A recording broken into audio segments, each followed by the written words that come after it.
How to change keyboard font on iPhone. To get started, first of all go ahead and open up the Gboard application on your phone. Once you're here, tap on Languages at the top. You can view the languages you have installed on Gboard over here. If you want to add a new language, tap on Add Language below. Select the language that you want from here. For example, Arabic. Now, go back and open up the Messages app. In the Messages page, go to the top right corner and tap on the new message icon. Here, go to the text bar below and tap on it to open the keyboard. Then, tap on the icon at the bottom left corner. Select Gboard from here. You are now using the Gboard keyboard. Tap on the Settings key below.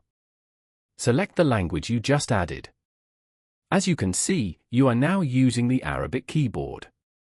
Following these steps, you can easily change keyboard font on iPhone.